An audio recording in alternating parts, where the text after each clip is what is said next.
Today, we're going to cover the first 2 units of the APCSA content. Hopefully you started working through this on your own, and if not, you'll have plenty of time to finish after this. We're going to specifically spend time right now going over the misconceptions on the topics covered within those first 2 units, and then talk about a couple different evidence-based pedagogy that can be applied when teaching APCSA in general, but specifically is compatible with Codio. So we don't have any questions from the previous day to go over, so we're going to talk about AP specific things. APCSA content can be used for any kind of intro to Java course, but if you are doing an APCSA implementation at your school, there's a number of College Board endorsed providers for APCSA. There's a link to the full list in the header here. And I just wanted to note that while Codio has an APCSA endorsed research, we also power the We Teach CS APCSA endorsed curriculum, as well as the You Teach APCSA endorsed curriculum. So if you like the platform, but you're looking through the content and you're looking for something a little bit different, feel free to check out You Teach and We Teach as well.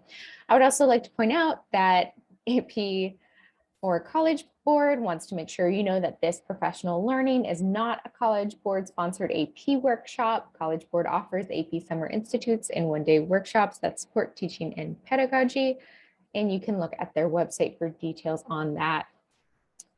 So if you are an AP teacher, there's a number of College Board materials for you, specifically the course and exam description. There's a link in these slides that have been shared with you. If you check out page 187, you'll see in the exam overview, there's actually 2 pieces to the exam, multiple choice and free response. And so it's really important that your students are getting practice with both form factors throughout the year. Writing code on paper after they've been writing it on a computer all year is a very strange activity. So you're going to want to make sure they have practice writing code on a piece of paper throughout the year. So the first time they're doing that is not during their AP exam. You're also going to want to create your AP Central account. That's going to give you access to all sorts of things, including AP Classroom, which has asynchronous training modules, AP Community, and the Recruitment Toolkit in case you're looking to grow your enrollment either for this year or next. Specifically, AP Classroom integrates really well with the curriculum. It has some really nice things like daily videos, topic questions and progress checks, which are really specifically designed to look like AP questions, as well as some additional labs. You can see Codio's AP syllabus, and it aligns very closely with the AP units. And when you actually go to the AP course audit page, because we're an endorsed provider, you just select Codio. You don't actually have to upload that syllabus. It's just there so you can see it. Just note that if you are an AP teacher using AP Classroom resources, the topic questions and progress checks are formative. The results of these assessments cannot be used to evaluate teacher effectiveness or assign letter grades to students, and any such misuses are grounds for losing school authorization to offer AP courses. Codio has formative checks inside all of our material as well, and more summative checks. So feel free to use the AP Classroom, just don't use them for a grade. You can use the checks and assessments inside Codio for a grade instead. So there's kind of 2 pieces to the APCSA curriculum framework from that CED, the course and exam description document. The big ideas, so there's 4 big ideas, and this is kind of the content piece that gets broken down into those learning objectives. And then there's these computational thinking practices that get broken down into skills. For each of the instructional pieces of content or each topic in the unit, the very first page is a teacher-only page that shows you how the big idea is getting broken down into the learning objective and essential knowledge, and what suggested skills are being practiced within that module. We also remind you what AP Classroom resources go along with that. Again, the topic questions and progress checks are not to be used for grades. They're great for exit tickets, bell ringers. You can make a quiz that is purely for the students self-check on their understanding, but those should not be used for grades. And we'll talk about what you can use for grades in Codio's APCSA resource. So first, let's go over some of the stickier topics within these first two units. So if you go into your APCSA inside Codio, we're going to just jump around a little bit. You're going to see units 1 and 2 at the top here. When you're working through this, it's going to be easiest to do that as a test student. But as a teacher, all those teacher notes are going to be visible to you using this preview capability. So I'm actually going to skip that first one and go into topic 1.2, variables and data types. And I'm going to show you what this first teacher page looks like. You can see we're breaking down that big idea into very specific learning objectives. We have our suggested skills, etc. And this page is visible only to teachers. Students are going to land on this first what is a variable page. Codio's approach to content is very much less text, more graphics, really hands-on. We want them to try things out. And every page has a reading question with some elaboration once students try it, so they have a good sense of if they understood the main point of that page. And as they work their way through, one of the big points to notice is there are primitive data types, which is int, double, and Boolean. And then there are objects like string, and these are reference variables. And so the big difference under the hood of those is a primitive data type like an integer or a double. You're going to store a very specific amount of memory aside for that variable, whereas an object such as a string is only storing the reference to the chunk of memory where that object is actually stored. And so it's really important for students to understand the difference of, is this a primitive data type? Is this an object? And get that clear. And the nice thing is unit 1, we cover these primitive data types, and unit 2, objects. So they're going to see that contrast very quickly. So taking a peek at topic 1.3, a couple of other sticking points for students in these units include division and modulo division. So division acts a little bit funny. In Java, if you have doubles, it behaves kind of how you're expecting, but we have this weird edge case of integer division where if you do something like 5 divided by 2, you would expect either 2.5 to print out or that rounded up to 3. But Java truncates any kind of decimal for integer division. So you're going to actually return 2. And this is a really tricky concept for students. Similarly, this idea of modulo division, where it's returning the remainder, which same exact math problem, it's having 1 left over. It's just a really new concept for students, and any extra practice on this is super helpful. So zooming back out for a second, each unit has your instructional topics, and then Codio goes over everything in a unit review, followed by a programming practice. So we're actually going to skip down to the unit 2 review so we can take a look at those topics. And one of the nice things that we try to do is anytime we're teaching a topic that has something on that Java quick reference guide they get during the test, we try to make sure to show that. So for example, calling non-void method in string methods, there's a chunk towards the top of their Java quick reference that they'll get during the exam. And we're going to give that to them so they're familiar. We're going to have the actual review of the content interspersed with these coding challenges. So we can see we just reviewed what is all this string manipulation stuff. And then I'm going to ask them to actually do code practice on this. So we're trying to take them from really low level mastery, being able to talk about and describe and remember, all the way up to apply on that Bloom's taxonomy. And everything in this resource is 100% auto-graded.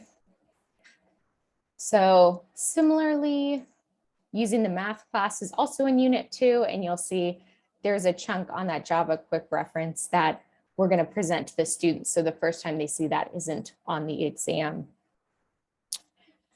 And so a really nice time to put those topic questions or those progress checks is before this programming practice, which does a really good job of serving as a summative check of their understanding before they move on.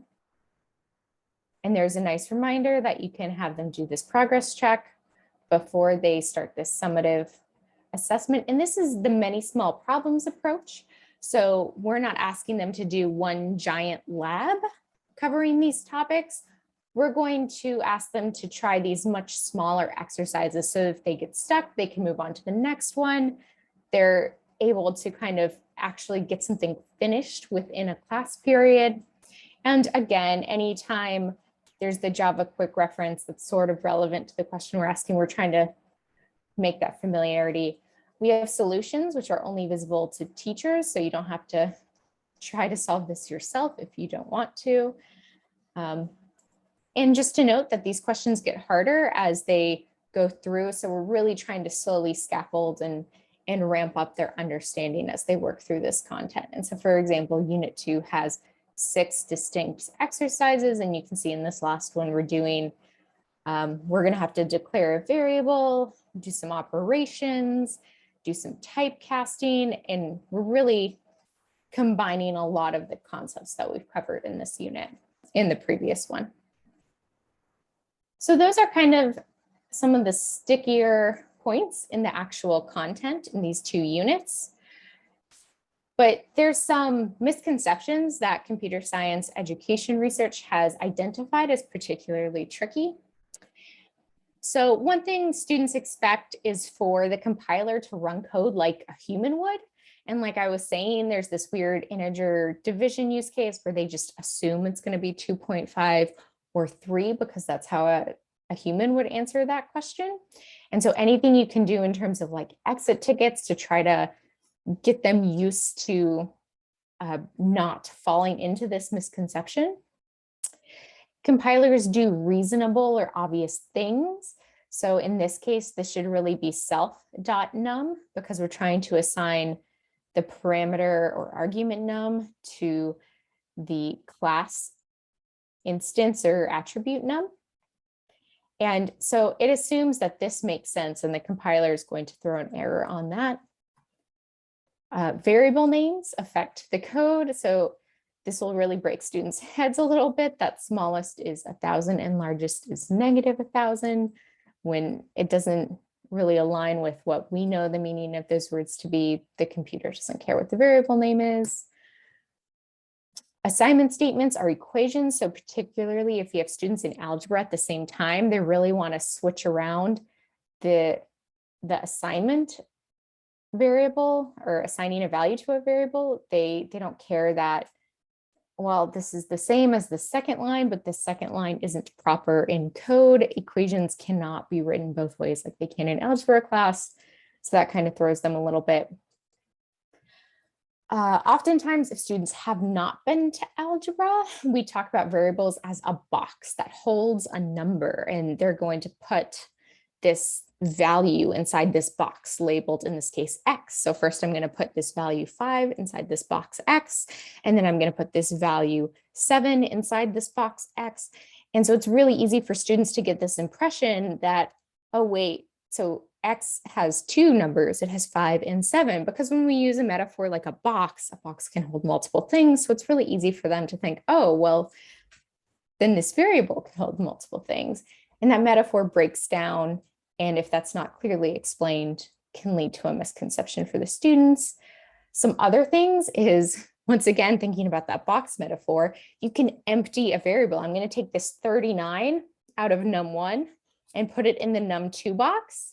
So num1 is now empty. I only had that 139. This idea that variables get transferred is pretty popular. There's also this idea that you can link 2 variables together. This gets really interesting because it is true for objects, but it's not true for primitives. This is where that distinction between primitives and objects starts to become really important. Because if you take all this time to break this misconception for unit 1, and then all of a sudden it's true in unit 2 when we go over objects, it really is a struggle for students. And so you can see when they do num2 is equal to num1, it's like sticking 2 sticky notes on one box, but that's not what is happening under the hood. Sometimes we keep using a lot of math examples where int is a, b, c, x, y, z, and students get this impression that variable names can only be a single letter, particularly if they try to type something like name of the person and they put all these spaces in between and they're getting a compiler error about their variable name. They don't realize, okay, well, you can't have a space, but it can be as many letters as you want it to be. And so really talking about what is a valid variable name is important. Variables with the same name share a value. Later on in the content, we get into scope. But in the meantime, understanding things like X out here is different than X inside this function. And so even though I'm doing X equals X times 2 here, this is the double the number function X, as opposed to this global external X. It's really good to teach students to name things different, their variables different names, so they don't have this confusion. So those are some of the really common misconceptions. You can see how sometimes using a really common metaphor, making sure you explain where that starts to break down is important to not leading students down the wrong path in their understanding. A couple ways to actually go about implementing this content in your classroom. So the first thing is you'll notice Codio is very much similar to an ebook. It's walking through all the content. You get some of that interactivity. Research is showing that ebooks, students actually read faster on the computer in ebooks when compared to traditional print textbooks, and student performance on assessment increases.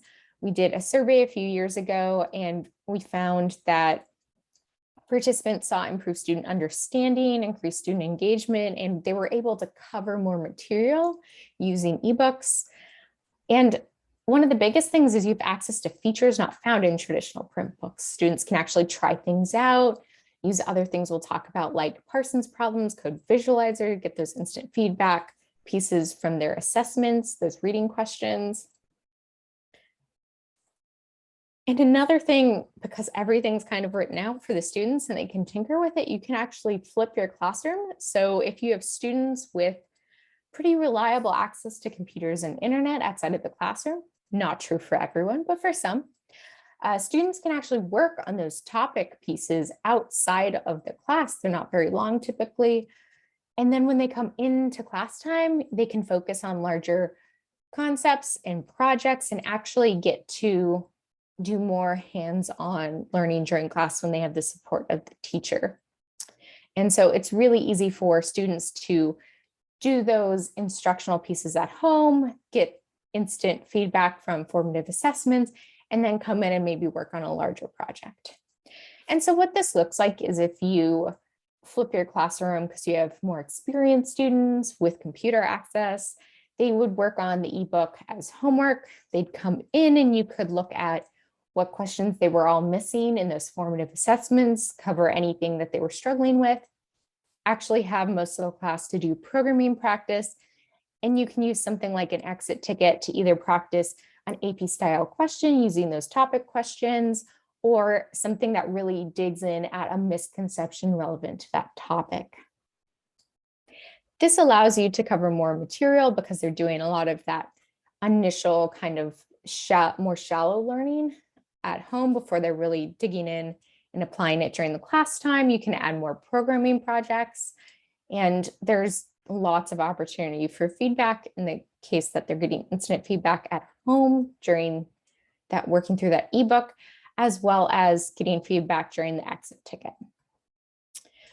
If you have students without computer or internet access, that's generally not as feasible. You could give them a printout or a PDF of the ebook and they wouldn't be able to necessarily do all of those interactivities. So they would come into class and they would have theoretically read through all the content and be able to do those formative checks before going into the programming practice and getting some coverage on things they struggled with. This is going to take a little bit more time, and they're only going to get feedback during class time. So it's going to take more time to finish those programming assignments, and feedback is pretty limited in terms of when they get that. And so that's all of our topics for today. If there are any questions, there is a form that was emailed out and is accessible, and we will cover those tomorrow. We're going to go into units 3 and 4 if you want to start working on that before the synchronous portion